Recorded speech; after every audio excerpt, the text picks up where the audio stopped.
Good morning, everybody. Dobre utra. Hi. You guys sleep well? Yeah, you sleep good? Yeah. Slept in our new home. It's our second night sleeping in our new house. It's not exactly ready yet, but it's warmer than a tent. We are planning on putting roof steel on today. Look at that sunshine. It's supposed to rain off and on all day, so we're not going to go on the roof when it's raining because that is not a good idea. Wet steel makes for slippery conditions. But we are hoping to get it on, see how far we got here. I just got word that I thought the window guys were coming on Tuesday or Wednesday. It sounds like they might be coming on Monday, which is pretty cool and exciting. A couple of thoughts I had this weekend while I was thinking, not this weekend, it's not even weekend yet. I had this week, is that in Canada, I have never installed a window that opens to the inside of the house. They might exist. Off the top of my head, I can't think of any. They either slide up and down, slide left to right, or they open to the outside. I've seen tons of those. I don't think I've ever come across a window that opens to the inside. I could be wrong. It's not very common in any case. Here, it seems like they all open to the inside, the windows. They don't have sliders back and forth, or side to side, up and down. They're special order. There's going to be a lot more money. And they don't open them to the outside. I'm not really sure why that is. Because when you open to the inside, you can't set anything on your windowsill. And we often like to put plants and things in the windowsill. But those would all need to be moved in order to open the window to the inside. And if you open to the outside, nothing has to be moved. Also, the fly screen is on the inside, so it's easily removable to be cleaned, or for wintertime, many people take them off and store them somewhere and then put them back on again in the spring, which is very convenient when the screen is on the inside and the window opens to the outside. So anyway, it's not an issue. I'm not saying that I don't like it. I think these windows will work very well for us. I just thought it was interesting. The other thing that I thought was interesting is that in Canada, our doors open to the inside in residential buildings. Again, I can't off the top of my head ever think that I've installed a door in a residence that opened to the outside. We see that in commercial buildings sometimes, something like a factory or even in a school where people may need to get out in a hurry, and then you can just hit the door, and on the way out you're running basically. So, shopping malls, shopping centers, commercial spaces basically have doors to the outside, but I can't think that I've ever installed a residential door that opens to the outside. Maybe I have, again, maybe I'm forgetting something. But here, they do. They open to the outside, which I thought was interesting because some of you in the comments are claiming that Russia's got so much snow that windows in the basement are going to be covered in snow. You're never going to see out of them. That the roof's going to collapse because there's so much snow. And that makes me question, if there's that much snow, how do you get out of your house? Because the main reason that the windows or the doors in Canada open to the inside is so that you can actually get out of your house after a snowstorm. And here they all open to the outside. So do Russians climb out the window, or how does that work? Little humor for you. Obviously, it's not that big of a problem. If all of your doors open to the outside, it must be possible to get in or out of your house. Snow load is actually the same here as where we came from, so there's no difference. And this pitch of a roof is extremely normal. I would say it's probably the most normal. It's a 412 pitch and very, very normal house. Our last one was a 512. No snow ever stayed on that. It always slid off the steel. This steel is admittedly different. It's a much different profile. I have no idea how well it will slide off, but many people put snow stops on the roof to keep the snow from sliding off. In other words, their roofs carry a heavy load of snow, and they still have a 412 pitch, and it still doesn't collapse. And so what is standing behind me is very normal and very safe, and everything will be fine. What else was I going to comment on? The doors, I just thought that was a bit of fun, bit of humor. They're coming as well. I did order the one. I ordered my basement door to swing to the inside because it will be right at ground level, and I like to be able to get out. So if in the morning I got to go to the barn to do chores, I don't want the snowdrift to be stuck on the other side of the door. Oh, that was the other bit of humor. So when we first moved to Alberta, this would be 13 years ago, I think. 13, 14 years ago, my wife and I were completely 100% flat broke. We had no money, none. We moved to Alberta on a credit card. We used it to pay for the gas to get to Alberta. And as soon as I got there, I didn't even really have time to help my wife unpack. I started working right away so that I could collect the paycheck soon enough so that we could afford groceries. Pretty much that much. I mean, we lived on credit. And at that time, we didn't have much for credit. I think we had a $2,000 credit card, which we maxed out getting to Alberta. And then we started working and making money. The week that we got there just after New Year's. I think it was January 2nd, if I remember correctly. And we had this massive snowstorm to come in. And the reason I'm bringing it up, because I just looked at some old photos and it reminded me of that snowstorm. Our minivan at that time, there was only one tiny corner of the van still sticking out of the snowdrift that billowed around the side of our house. My boss at that time, Ray, came with the big articulating tractor and dug us out and pulled the van. We had a hitch on the back, pulled it out of the snowbank. Anyway, to the point. The door, when we opened up our door to get on the porch, the snow was literally 3 feet deep on the other side of the door. And there's a picture of our dog. At the time, we had a chocolate Labrador retriever, standing there looking at the snow saying, "Are you kidding me? I'm not going out that door." But it's 3 feet. So we open up the door and there's the imprint of the door. Most of our doors in Canada have a similar style to them. And that was imprinted in the snow there. And the snow was about 3 feet deep on the other side. If that door would have swung to the outside, we would not have gone out. We would have had to climb through a window. So very interesting. Trip down memory lane. We've come a long way since those 13 years. So we got to finish strapping this side of the roof over here. Oh, look at this beautiful mug from our friends at Zellskilmash, which I'm told I'm saying wrong, but I'm doing the best that I can. Strapping this side of the roof this morning. Get west to try to finish this tie bar on this wall here yet. As soon as we're done strapping that, I'm going to put the trims on the bottom. There's a piece of trim that goes on there, and every bottom, basically, the bottom eaves here. There's trim that goes on before the steel, and then on the gables, the trim goes on after the steel. And our plan is to get all that steel on today. So with that on, with the house wrap on, and with the windows coming on Monday, we are effectively ready for winter. I have insulation coming on Monday as well for the inside. We're going to bang that into the walls. And then the electrician comes a week from now. Hopefully get everything wired. I'm gonna go talk to the plumber as well. Again, mostly I do all of that stuff myself. I probably will help out here a lot. People have said, well, why don't you just do it yourself here as well? The wiring, it is different. It's not super different, but it is a bit different. And the supplies that are available to me here are different. That's the main thing. The idea of pulling a wire from a breaker panel to a plug or to a switch or to a light bulb, I mean, that in itself is really simple actually, but it's a 220 power system, not a 120, and the loads that you're allowed per breakers and all this other, it's just different. The wire's different. I'm amazed at how small of a wire you use here on 220, and I think that's because the amperage is lower in the wire. It's kind of like a water hose. There's like, it's a smaller hose, but there's also less pressure or something.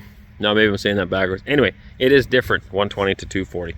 Our power, we have 120 for normal outlets and normal switches and normal lights, and then we have 240 for things like a dryer, clothes dryer, maybe a furnace, the stove in your kitchen for cooking, things like that would be 240, not 220.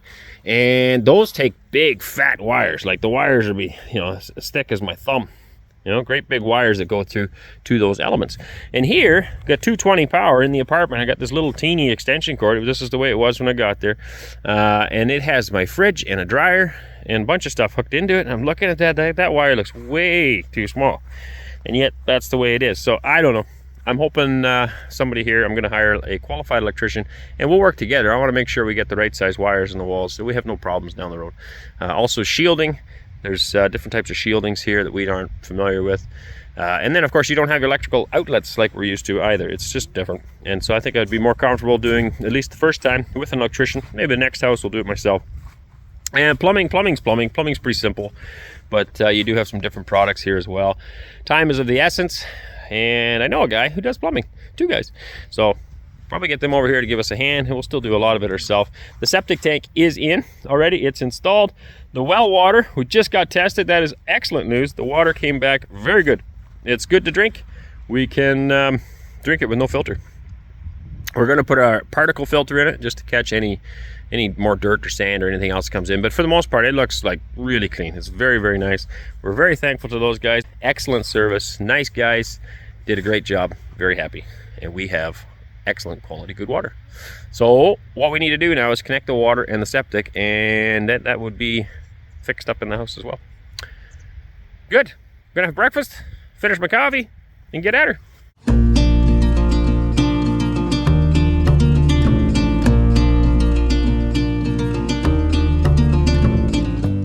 Alright, we are done breakfast, ready to work. I got a little surprise.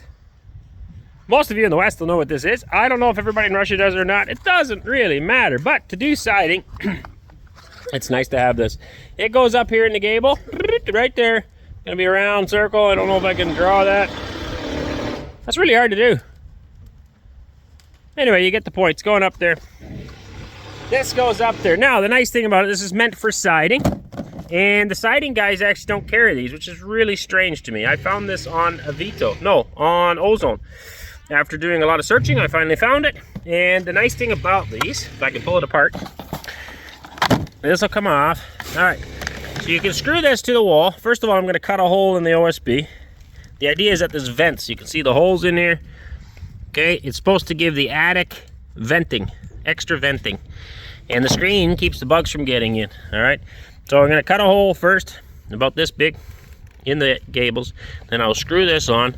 I will tape it to the wall, and then it's good to go for siding. The nice thing is that it has a removable outer rim that can be popped on after, so your siding can go in between here,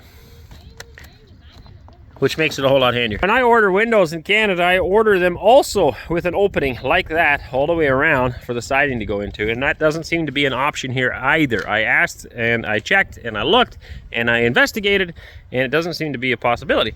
So something for the future, perhaps, as more homes get done this way, built this way, and more homes use siding and it becomes more popular, I think more brands and options will become available as well. The majority of the homes here are built with brick and stone, and so the windows are recessed in. Our windows in Canada, not ours, I guess, I live here now, this is my country, but in Canada, the windows can either come with a brick mold or an open J, and most often it's the exact same window. It's just that the brick mold needs to be cut open. This area, this space here, obviously this is way bigger than normal, but this space would just be closed on a brick mold window. But it would still have a nail fin on, so you can nail it to the outside of your house and then tape it good and then foam it between the wall and the window. But this space here, you can then take a knife and you can gently score. There's actually 2 lines on the windows that we use in Canada. 2 lines where you can score it, peel that plastic out, and now you have an open J for your siding, which is lovely because it keeps the edges of your siding hidden. You can see my fingers disappear there. It makes for a nice job. So I'm very happy that I found these. They're available on Ozone. If I remember, maybe I'll get Anneesa to put the link down below here. I'll probably forget, so don't count on it, but you can find them on Ozone. What I need yet is 2 smaller ones. This is going to go up in this gable and the opposite side of the house, but for that one it's too big. It would look gawky in there, and I want actually 2 smaller ones that I can also open up and get in as an attic access if I ever need to get up there to do any wiring or check the insulation, or I don't know, whatever other reason to get into those little attics. This one will have an attic access from inside the house, so we can get in there and same thing, do any insulating or wiring or whatever might need to be done. It's always good to be able to get into your attic. Thought I'd share that with you. Very happy we found it. The other thing I was super excited about is I brought my whacker stapler, hammer stapler, which seems to have disappeared. What'd you do with it, Wes? It's ready for work. You can't use it today. Won't work for styrofoam. Silly goose. I show you. Oh, did you see this tractor? This lovely tractor. We're so happy with it still. This loader was generously provided to us by the folks at Skelmash. Get your loader there today. Contact them. It's a beautiful loader. So far it's working great. We're going to put it to use here on the farm. We'll let you know what works and doesn't work, but so far as I can tell, it is expertly built. Beautiful loader. And of course our tractor. Who wouldn't want a red tractor? Okay, back to what we were talking about. This is a hammer stapler, and they are great, as I'm going to display to you right now. Where are you? This is a hammer stapler. This is a regular stapler. The problem with a regular stapler is that the force applied is right here. So when you're stapling, if you're not strong enough to keep this against, it tends to want to lift as you're stapling. Now I'm exaggerating it, of course, but it tends to want to lift because you're applying the pressure here, which can make it complicated to get the staple in. Now if you're strong enough, you can do this, or if you have two hands available, you could do two hands, but most times you're holding onto a piece of tie bar or something in an awkward angle and you're way up here and you just can't get the angle. This is way faster. I'll try to put 10 nails in here or staples and show you how fast they go. That's 10. And they're all in beautifully. And it puts the force right where it needs to be because you slam it into the wall. Now, of course, you can't do that on styrofoam, but when you're putting on vapor barrier onto studs, these things can't be beat for speed. Now we'll do 10 on this guy.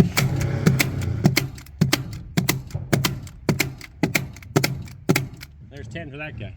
And I'll guarantee if somebody slows that down and counts it, that this one's going to be faster. And, of course, depending on the application, this one beats it. 9.5 times out of 10. So I brought this with from Canada. No, I didn't. I had my mother-in-law ship it to me with some of my tools. And then I got here and found out the staples didn't fit, and I was pretty depressed. But yesterday, yes I did. Yesterday I found staples that fit in here, and now I'm happy again. And it works. Okay, we are gonna stop there right now. The sun's come out. It's beautiful, perfect, nice wind-free time to go put a roof on. So we're gonna go work on that instead. Now I have put on literally uncountable, I don't know, thousands and thousands of meters of steel. Just no idea. Lots and lots of barns. Big barns as long as 400 feet, I think is the longest one I've worked on.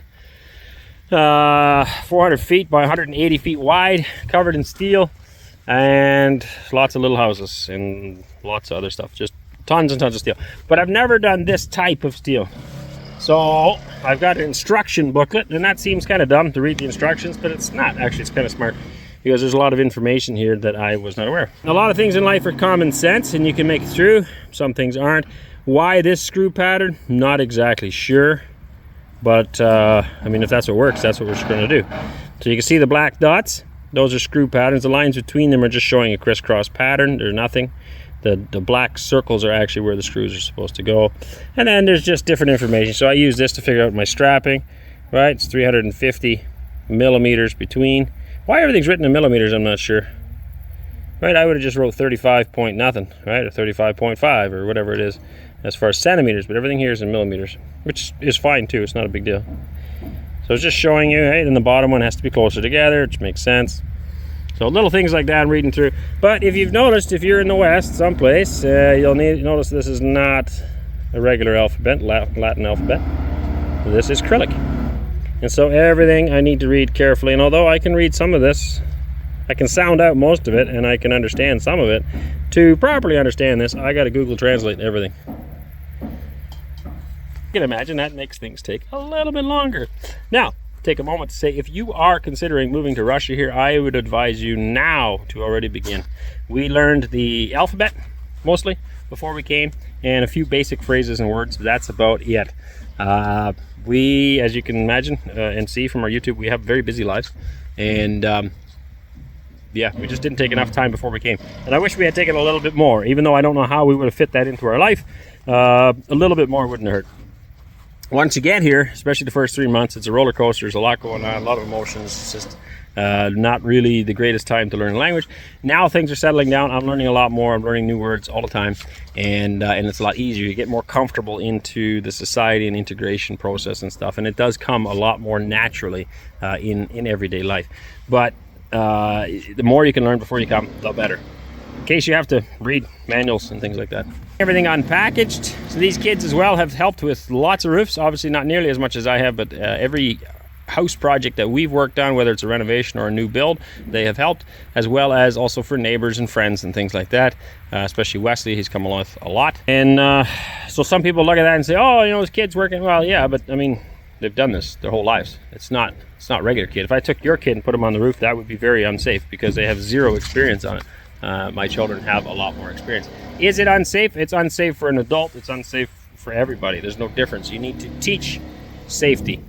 One guy I know, actually it's my brother. One way he taught his son safety on a hot stove was by carefully taking his hand and bringing the child closer and closer and closer to the hot stove. Not burning his son, absolutely not, but bringing his hand close enough that the son could feel it was uncomfortable. It was too hot, and started to pull his hand back. He didn't want to get any closer. And then he could teach the lesson, say, see, it's hot. And the son, I think he was only, it would be my nephew, I think he was only like 2 or 3 years old maybe, recognized that the closer he got to the stove, the hotter it is. And never had a problem with the stove. I've been to houses where they completely cordon off the stove so the child can't get anywhere near. And then they're always fighting with the child trying to get over the obstacles. My brother didn't have to fight with his son. And we've done the same with our kids with the hot wood stove in the house. We just bring them a little closer to it and show them that it's hot. They don't want to go anywhere near it. They don't play with it. And we've never had a problem. It's called educating your children to the dangers that are around them. And the same thing goes with the roof. You need to educate them. Keeping them on the ground or wrapping them in bubble wrap won't teach them anything. You can bring them up there and show them, listen, if you fall off the edge, it's going to hurt. Don't get near the edge. Don't run around on the roof. Don't be foolish. Wear the right shoes. All those things. Keeping people away doesn't solve the problem. Educating them properly on the dangers is a much better tool for parenting. All right, so what he's doing here is putting the edge on the eaves. There's a little trick that I do. Oh, of course it didn't work right now. He's under pressure. He's just a nail him on. It's a whole lot faster with a nailer than trying to use a little shingle nail. That's all right. Now, to put normal steel on, a lot of times if it starts to, how would I explain that, to drift, if the guy on the top of the sheet screwing tighter than the guy on the bottom, or even if there's a slight manufacturing difference between the top and the bottom, the sheets can tend to go like this. I'm exaggerating, of course. But the farther you go along the build, you start here, let's say with a 1-inch overhang or 3/4 inch overhang I like. By the time you get over here, maybe you're at 1 1/4 or 2 inches. That would be terrible. You want to maintain a 3/4 all the way across. Now, one way to do that is the guy on the bottom checks it. We usually pre-drill all of our steel. I'm not going to do that for this stuff because it doesn't seem like, I don't know, well, we're going to try it without. But normally I always pre-drill so that all the screws are in the same spot. Here it's easy to tell where the screw has to go because it's got the lips and dimples. I'll show you that in a minute. So you're putting the screw directly below and there's really no reason to pre-drill. The main reason for pre-drilling is it's easier to get the screw in and it lines them up perfectly. So when you look at the ground, it's very professional looking when they're all lined up. Now the guy on the bottom can then tell you if you need to shrink or expand at the top of the sheet. And all you're doing is just stretching the top of the sheet or shrinking it. It's very easy to do on a normal piece of steel. This stuff though has so many extra lines in it, I don't think it'll stretch very well or shrink very well. So if we start with the first sheet a little crooked, by the time we get to the end, we might be hanging over 5 inches instead of what we want. And so one way to eliminate that is to chalk a line on the roof. You measure your 3, 4, 5. So 3 foot one way, 4 foot one way means, or the other way it means 5 foot in between. If that makes any sense. I can draw it here, but a perfect triangle, if you measure 3 feet, or you could do 30 centimeters, whatever you want to do. Well, that's not very much. So the more the better, right? But if you go 3 feet here, 4 feet here, the distance then between here and here is 5 feet. If you're measuring not 5 feet, then this is not a 90-degree angle. So it's very simple. So you would just multiply that, amplify that, whatever. You're going to go 6 feet, 8 feet, 10 feet. It gives you a better pattern. If you're only going to go 30 centimeters and 60 centimeters, or 30, 40, and 50, it's not far enough to get a true impression, right? Because it might be just a hair over 30. You would think it's right, but by the time you get out here, you might be way off, if that makes any sense. So the farther out you can do your measurement, the better, and then do a cross measurement to make sure that this corner is indeed square. Once you find that out, you can then chalk a line somewhere, and you can mark all of your sheets. You'd measure from the bottom of your sheet up, and make a line on every sheet before it goes up, and you make sure that that sheet is on that line. Then you can run nice and true and straight. And even if there's a dimple in here, let's say you did a bad job on your eaves, and you kind of have a bit like this, let's say that's that way, that would be really bad, then your sheets could still run straight because you have now done a 3, 4, 5, making a straight point and drawing a straight line, and your sheets can follow this straight line even though this is curved. If that makes any sense? But again, if you run into troubles, it's really hard. You can't move these sheets very well, so we want to stay on a good footing. Another way of doing it is screwing 3 or 4 sheets together and just tacking them on the roof, making sure it's all accurate, then tweaking it if necessary, and then screwing everything off. There's a risk factor to that, in my opinion, because it's only tacked to the roof. If the wind happened to pick up all of a sudden, you have a lot of sheets sitting on the roof that are just kind of laying there. They're not screwed good. So something you want to be careful with. You make sure it's nice weather, and in a day like today is pretty peachy. So we're probably going to end up doing that. We may chalk a line as well. I don't know yet. We'll see how it goes.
As you go, our sheets that we typically use are 3 feet, 90 centimeters. These are 110.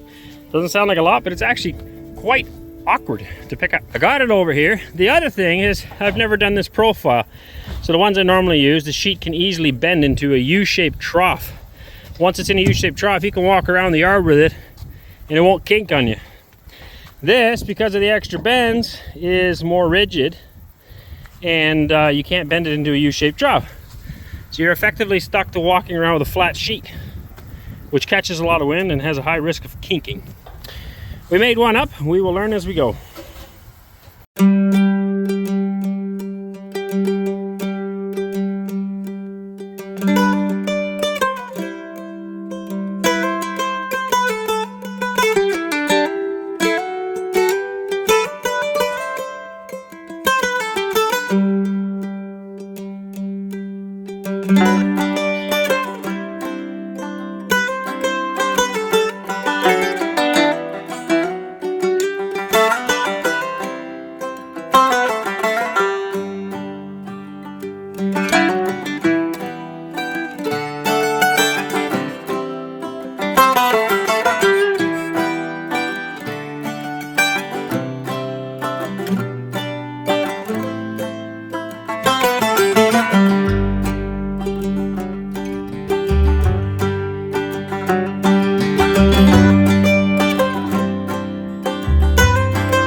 have written books, some have a great look that covers the magazines for kids who are 17. But I don't know what to do, staring into the blue sky and just waiting for a sign. Some, they are certain of what awaits them when it all ends, but I don't know what will happen to me.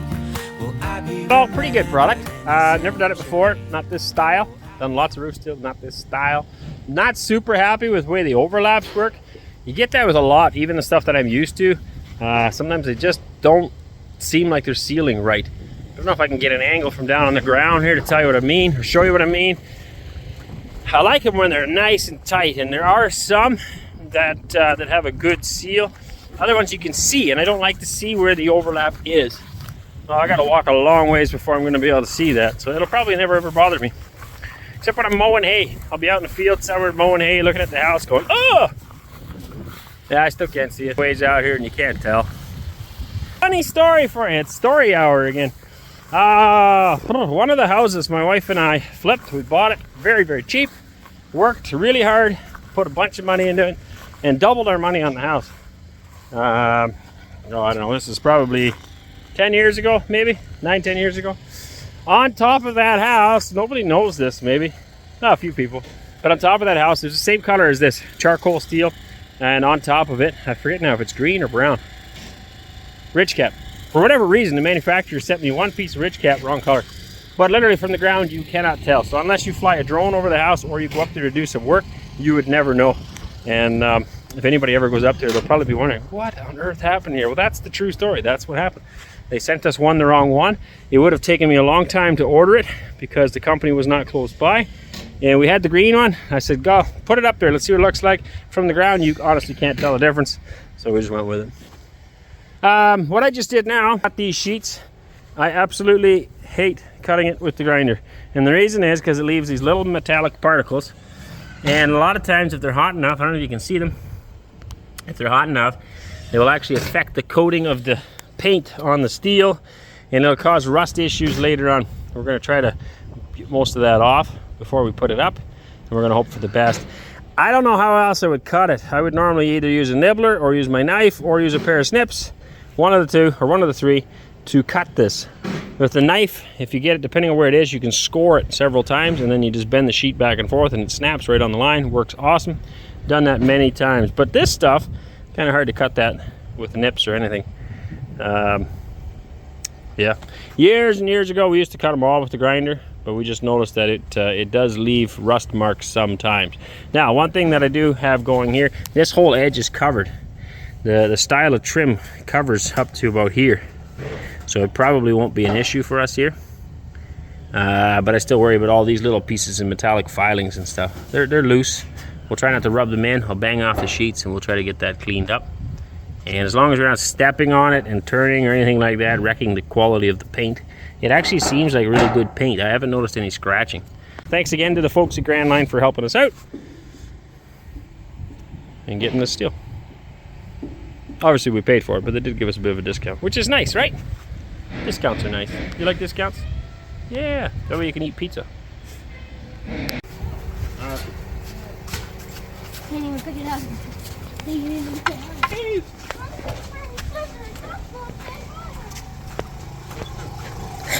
That's true, Gary. That is wisdom right there from that young man. What did he say? I missed it. He said running with a pair of scissors isn't safe either. It's true.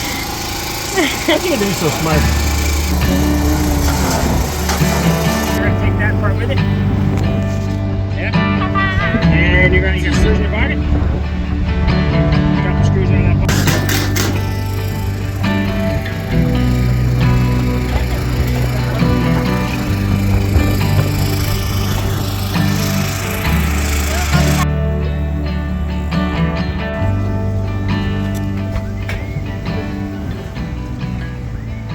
All right, we got the roof up. We are putting the end trims on. Not super happy with how that goes because depending on how it ends, you can see here it ended on a flat spot. I mean, any water can just blow underneath there and then it'll make my roof wet. So I don't really like that at all. I've never liked doing it this way, but I don't know how else you would do it with this roof. putting a cap over top. I always stick my caps underneath and then I hang my steel over about 3/4 of an inch. Now with this type of steel, that's not really possible. I guess if you framed your roof perfectly for the steel, maybe. On that side, I do end on a high note, and so the water coming through actually will hit a hill, will help, but I still don't like it. What I'm gonna do, I'm gonna come up here again later, and there's like a squishy foam you can get in 2-meter lengths here. Back home, I would get it in a big long roll. I think they're 20 feet long, maybe, can't remember. Anyway, it'll go underneath there and it'll fill that cavity. And so there's none of these gaps, so any water coming through will hit this foam and then just run down rather than going through, because I don't want it running through and then starting to rot my strapping out. That's not a long-term solution. And you can't caulk this, the gaps are too big. And I really don't know how else you would make this nice. So we're gonna come up and do that later. And right now this will be good enough. It's gonna block out 99.99% of all water for another day. So we got to finish it yet. On the top, if you're not familiar with steel, we got to get a ridge cap. So first I put these trims on the edge to cover it up, and then the ridge cap's going to go over. And we do actually have, they make a neat product, I'll show you that in a minute, but it rolls out here and actually sticks to the top to keep the water from getting in, but it still allows air to breathe out. And then we'll put our ridge cap over top, and then this portion of the roof is done. We have the little roof to do yet. At some point I need to do this roof. I didn't order steel for that yet. So planning a small porch on the one side of the house, so when I have that ready, then I'll order the steel right away for those two, and then that's done. But at least we'll have this main part of the house now dry. Beautiful view from up here. Oh, you guys are nice looking too. Yeah, we're trying to look behind you. Hey, you're wrecking my focus. There's those guys again. Oh, there's only one. You're blocking the other fella. There he is. Beautiful view up here. We're just commenting to Wes, way they went down to get another piece, of saying to Wes, we look forward to having fences in here and have the cattle grazing in the grass. Hey, we're going to build a workshop over here and build a barn over here at some point. Start producing good food for all of you guys and anyone else that wants it. All from this land. Can't tell you how excited I am. I mean, I'm just excited. I don't know how else to express it, I guess, but we're moving in the right direction. Soon we'll be farming again and things will fall back into place and be normal. Get the house done and then focus on language for this winter, and then hopefully by spring we'll have that part done and we can start focusing on farming. Awesome. So for the ridge cap, we have some cool products too. It's like a foam about this wide, comes in the strips that are the same length as the sheets, and it's breathable. You can breathe right through it. You can pour water through it. But the idea is that when it's on the roof, that when it's raining, you're going to get water. There's so many layers of it put together. Maybe I'll show you the stuff I have downstairs because it's very similar. But the stuff that I normally use is wider, and then it's actually meant to match the roof profile. This stuff is equally cool. It's just like really good, I don't know, house wrap almost, but it's breathable. You can stick your mouth on here, you can breathe right through it like a filter. This has a stickiness to the back of it. The boys are busy pulling that out. You can see he's got that stuff there, and he just conforms it to the ridges. So it's totally watertight. Any water comes over here, it'll just run back off. This is water resistant as well, but it still allows it to breathe. So very neat, very simple. One more joy of translations. It's been a day about translations. I started off that way too. When I ordered the steel, I measured it up. I needed 570 centimeters. Somewhere in the translations, it became 520. And it's only for 6 sheets. So this side here just needs 3 sheets on this side, 3 sheets on the other side. It's supposed to be 570 centimeters long. Somehow they ended up 520. He checked his order and it indeed says 520. So somewhere, did we lose you, buddy? You're sleeping on the job. Don't tell the boss. I won't tell him. And nobody will know. You are the boss. It'll just be between you and me. Nobody else will know that you're sleeping. Other than all the people that are watching. It's all good, man. Take a break. Yeah, so we're 50 centimeters short at the top. Not a big deal. I'm pretty easy to get along with. We will just add some other pieces to it and zip them on at a later date. I have to order steel for this little porch we're going to build over here yet, and for the little roof on the other side for the basement stairwell. Very happy so far. It looks good. It's working out very well. It's a bit of a pain, I find, to carry this stuff. It's not really convenient, and we haven't found a great way of doing it. Sheets here are longer, a lot longer than these other ones. These other ones were 340, I think, 340, I can't remember. So these ones are significantly longer, and they're just a pain to carry. There's nothing really handy about it at all. I've been carrying it with 4 people. Normally speaking, a sheet this, I would do that by myself, no problem. And ours that I normally would use, that we have always put on roofs, I can reach across here. This is a stretch. I can barely make that. Ours would be like right here, and I can grab a hold of that. And because it's not like this, it's just regular steel, it curves. And so I can grab that end, peel it up, lift it with 2 hands, and walk away with it. This stuff, no way. It doesn't bend, which is nice. It's sturdy. But so far we're taking it with 4 people, bringing it around the corner. This stuff here, Waylon and I were just doing with the 2 of us. That was working. This was kind of a 4-person job. So it's just a little different. I like the look of it though. It looks nice. All right, it's got some wave to it. It's kind of neat. Anyway, 4 sheets to go, and we are done. Interesting thing is we ended up with an extra sheet of this stuff. I don't know why. It worked out to about needing almost half a sheet. That's how much scrap we had. So I cut that little chunk out, and then I used the other half of the sheet to start with. And then I ended with a full sheet on this side. So I started with a full sheet, went to the end, cut half. The other half I put on here, and we came back, ended with a full sheet. So I'm guessing they were counting on me using this half to finish, maybe. I'm not sure. So now I have an extra sheet. I'll use that for the porch. Now, some people might say, why don't you cut your little 70-centimeter pieces out of here? It would make an awful mess because I can't get it nice and clean. Look how beautiful they do. They've got this nice edge here that they can cut. I can't do that. So I'm going to order some small pieces for it. I'll save this for when I do the porch and just order 1 last piece for that. This should be the exact amount. You got 4 sheets left here? Looks like it, eh? Yep. So then it'll work out perfect. And it'll be another wonderful job done. What an absolutely beautiful ending. Look at that, eh? That is a perfectly nice formed thunderstorm right there. A little while ago I didn't get it in time, but there was some amazing lightning flashes. It was a little bit closer by. You hear the thunder roll. True story, the weatherman said it was going to rain all day today, pretty much. And it was dry. We got our roof on. Again, shows you can't always trust the weatherman. I don't know if you can ever trust the weatherman. Quite often he's wrong. And so we got lots of work done. We also had a bunch of visitors come by, which is nice. People we know from the city were driving by, stopped in to say hello. And we socialized with them for a bit and showed them our house. We are done now. We are going to head home. What are you clowns laughing about back here? I just threw it. I wonder where that came from. A little dirt ball came flying at me. So, did you guys have a fun day? Yeah. It's always fun doing roofing, isn't it? You get a lot of work done all in one day. Yeah, it goes fast. It does. What do you think of the roofing though? Do you like this better than what we normally use? No, the other stuff's easier, definitely, but this stuff looks nicer. Yes, the other stuff's easier. Look at that, you're even standing according to H. Isn't that cool? You look really short. You got to back up a bit so you don't look quite as short. There, that's better.